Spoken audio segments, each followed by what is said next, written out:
What's going on, guys? ¿Cómo están? BugaLuis here and welcome back to another video here on the channel. And today we're going to take a look at the other semi-finals in the Champions League, and those are going to be Bayern Munich versus Real Madrid. Just like always, guys, please remember to drop us a like, leave us a subscribe, turn on the bell notification icon, and follow us on all other social media to keep up to date.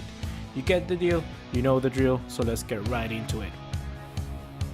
So just like we always do, we're going to start off by talking and discussing how both teams arrived to this current moment in time.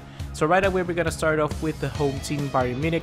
They have won 3 matches after they draw against Sevilla at home in the quarterfinals. They have won against Mönchengladbach 5-1 at home, then they beat Leverkusen away 6-2, and then beat away as well Hanover 3-0 in the league.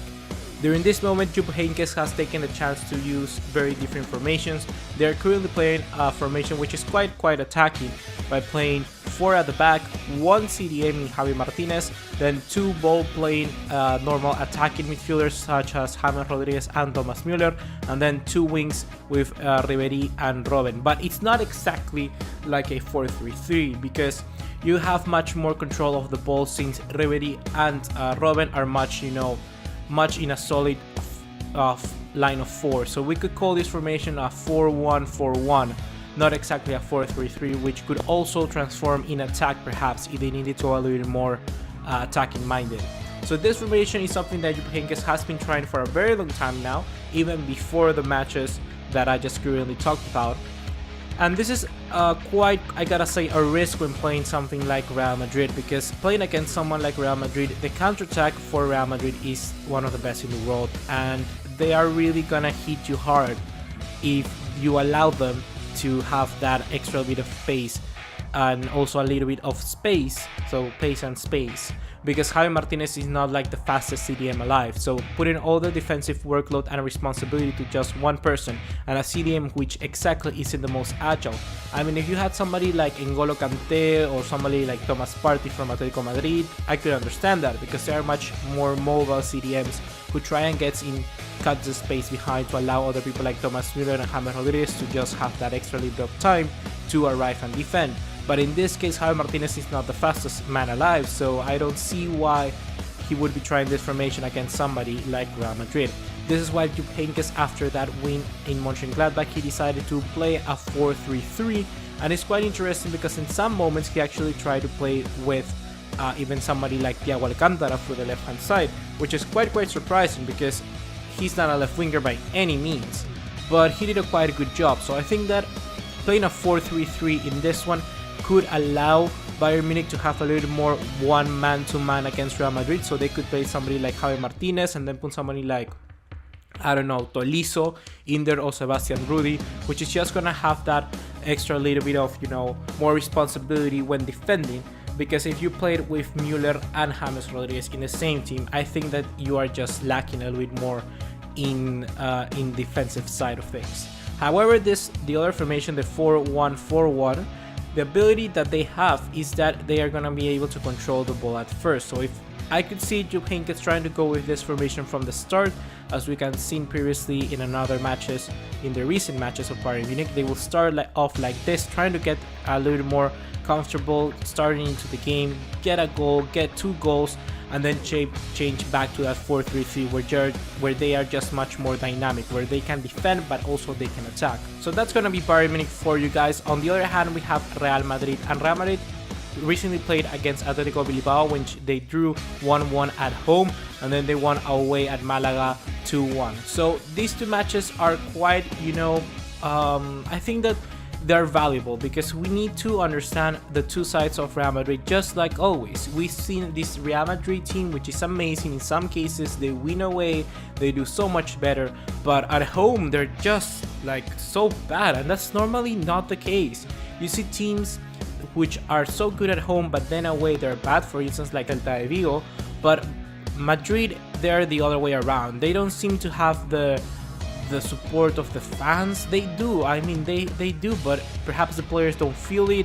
I don't know what's going on, because always seems that teams go to the Bernabeu and they can turn up. So in this situation, I could say that, for instance, Bayern Munich could try to limit the goals that Real Madrid scored in the Allianz Arena at home in this first leg, and then perhaps go then to Real Madrid, because we've seen once again teams like Juventus getting 3-0 results, 3-1 results, sorry, at the Bernabeu, Atletico Bilbao drawing, even Real Betis won at the start of the season, Valencia also got a draw. So it's all those different stuff that really like accumulate and really tell you that the Bernabeu is not exactly a fortress. And if we can read from these two games how Real Madrid is going to set, it's just going to be the same 11 from Cardiff. I think it's going to be right away the same team, so it's no surprise here. So the two matches for Real Madrid are valuable to see and indicate how Real Madrid play both home and away, but not necessarily give us an insight on how they're preparing for this match. Moreover, I just gotta say that they gotten this extra week to rest, because they didn't play a match here, just because there was the Copa del Rey final and there were some matches that needed some catch up, and more especially Real Madrid are gonna catch up to Sevilla, I think, in the future, in the next 2 weeks. Perhaps they're gonna have a mid game. So for right now, I gotta say that they're well rested, and they come into this match, it could be quite a surprise, because they're gonna be in quite a good form, and let's see whether they can get a result. Moving on to my ones to watch, I gotta go right away with Bayern Munich, and Bayern Munich I'm actually not gonna tell a player, I'm actually gonna go with Jupp Heynckes. I'm gonna go with Jupp Heynckes in this one because, like I said previously, it's all gonna be how he tactically sets his team, because we know already that Bayern Munich are good defending in some situations. Not exactly, I gotta say that, not exactly they're good defending, because as we saw previously, they can score 6 goals, but they also concede 2. And perhaps even in a case like the Champions League, you may win 3, you may score 3 goals, but you may concede 2, then it's a bad result. And in that case, I gotta say that Jupp Heynckes has to be quite on point with his squad, because whether he decides to play 1 CDM or 2 CDMs or 2 cams, it's all gonna go down to that. And also, more importantly, we gotta mention that he gotta decide whether to put David Alaba. David Alaba got injured against Hanover, and he was in doubt for this match. But if he decides to go with Rafinha, decides to go with Rudy, decides to go with Nicolas Azulia and a back 3, we don't know exactly. So I think that this formation is gonna do something very interesting for this match. So I really don't know what he's gonna do, but I think that all eyes is set on him, because if there's someone who can win this match for Bayern Munich, it's not exactly the players, but I think that Jupp Heynckes has the ability to do it by himself. On the Real Madrid side of things, I'm gonna go with the one and only, the incredible guy that is Sergio Ramos. I don't even believe that when I speak it to myself. So I'm going with Ramos instead of someone like Cristiano Ronaldo, because I think that even though we all know that Ronaldo is gonna score a goal here at the Allianz Arena, Sergio Ramos just has to be that guy to show up and be the captain of this team. We saw how they really lacked Sergio Ramos in that match against Juventus. Vallejo was torn apart, man, he was so bad in that match. But coming into this one, Sergio Ramos needs to be like the captain. He needs to shore up the defense, because as we know, defense is equally important or even more than attack here in a tie like the Champions League. The knockout rounds, it's all about stopping goals.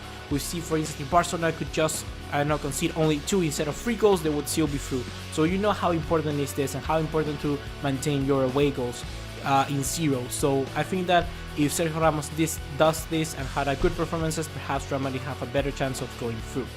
Moving on to the part I really like, it is the predicted 11. So we're gonna start off with the Bayern Munich one, and like I told previously, it could be just a completely different 11. So perhaps this one I'm gonna pick right now is not exactly what Jupp Heynckes is going to do for the match tomorrow. So I'm gonna go exactly with a 4-2-3-1. I'm gonna put 2 CDMs instead of putting 2 attacking midfielders like they've done previously in other matches. I'm gonna go with Sven Ulreich in the goalkeeper position. We know Neuer is back, but still not playing for an entire year. Well, that's a big thing. So Ulreich is gonna go in goal. In the right back position, I'm gonna go with Joshua Kimmich. We're gonna go the 2 center backs, Boateng and Hummels. We're gonna go in the left back position. I'm gonna go with David Alaba, because I just think that Bernat is not up to scratch, and Rafinha is a right back playing left back, not good enough. And I think that David Alaba at 70% could give more to the team than a Rafinha or Juan Bernat at a 100%. In the CDM positions, I'm going to go with Javi Martinez and Sebastian Rudy. Sebastian Rudy, I think, has performed quite good in the last few matches. And certainly with somebody like a Arturo Vidal missing, I think that someone like Sebastian Rudy could fit into the squad very well for the time being, and he has played quite good. He gave 2 assists and I think 1 goal scored in the Leverkusen match, or the other way around, so he's doing quite good at the moment. So I'm going to put Sebastian Rudi in that position. Up top, we're going to go with James Rodriguez just behind Lewandowski. In the right hand side, we're going to go with Robben, and in the left hand side, we're going to go with Frank Ribéry. In the other side of things, with Real Madrid, I'm going to go with Keylor Navas in goal, Dani Carvajal for the right, we're going to go with Sergio Ramos and Rafael Varane in the middle. And I just want to give this moment to say, Varane, I don't think he's actually quite a very good defender. I think that Real Madrid should try and get another center back in the summer, summer, because I don't think Rafael Varane is just that good, you know. I think that I just don't know. I'm going to put it out there for discussion. I don't think he's the best center back Real Madrid could have. In the left back position, we're going to go with Marcelo, CDM, not exactly 2 CDMs, we're going to go with Casemiro, then Modric and Kroos, Isco, and then up top, we're going to go with Benzema and Cristiano Ronaldo. Gareth Bale, I just think that he could be a very important player coming off the bench, because that pace, that extra libero thing, alongside someone like Lucas Vazquez and Asensio, I think they're set to be the substitutes for this match. So Gareth Bale, I think he's going to do a very good role and perhaps even get a goal. I don't know. I feel like Gareth Bale go in this one. So hopefully he can get one. But I'm gonna talk to you now, moving to my predictions. Even though I want to Gareth Bale to score a goal because I feel bad for the guy, I want Bayern Munich to win. And like I said, once again, I think that it's just time for somebody new to win the Champions League other than Real Madrid. So I'm going to go with Bayern Munich in this one, in this first leg. In this first leg, I think they have just that extra advantage due to being at home, having the fans, and just having that, I don't know, I think that Bayern Munich can get a result against Real Madrid, but the home at the Bernabeu, that's going to be 50-50. That's going to be very, very hard. And even this one is going to be 50-50, because if Bayern Munich get like 2-0 lead, and then Real Madrid scores a goal in the 70th minute, you just see them getting another goal, and that's impossible to not feel. So I think that in this situation, I think that Bayern Munich are going to win 2-1 with a goal from Gareth Bale, yeah, and a goal from James Rodriguez. Hopefully James Rodriguez gets a goal against Zidane, because that guy was poorly treated at Madrid. So just like always, guys, please remember to drop us a like. Remember that today we're also going to post the match review between Liverpool and AS Roma, and then tomorrow we're going to have the match review between Bayern Munich and Real Madrid. So just always, like I said before, drop us a like, leave us a subscribe, turn on the bell notification icon, and follow us on all other social media to keep up to date. You get the deal, you know the drill. See you in the next one. Take care. Ciao.